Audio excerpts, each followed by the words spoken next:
little goes a long way. Let me join together. It's more than enough when we show our love. It's alright to make a change. The future's not so far away. There's hope, there's light if we open our eyes. This is our chance. So give it all you've got and you'll see it's better. Good morning po! Good morning po. Ako po ang kapatid na Raymel Basero po, ang destinado ng Purok 3, nakadestino po ngayon sa lokal ng Bagong Buhay, distrito po ng Sentral. Itong isinasagawa po namin ngayon ay tinatawag po na Clean Up Drive sa programa po ng Iglesia ni Cristo na INC Giving na inilunsad po ng tagapamahalang Pangkalahatan, ang kapatid po na Eduardo V. Manalo. Ito po ay isang aktibidad na isinasagawa ngayon ng nasa kapisan ng Buklod na paglilinis po sa bawat area po dito po sa aming lugar.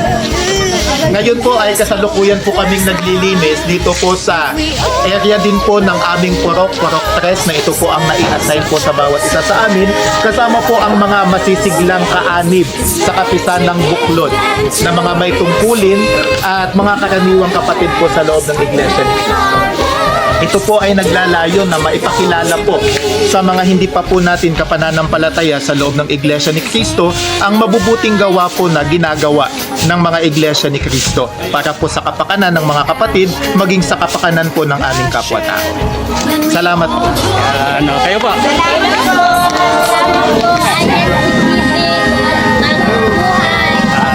Isa pa pong malakas! Isa pa pong malakas!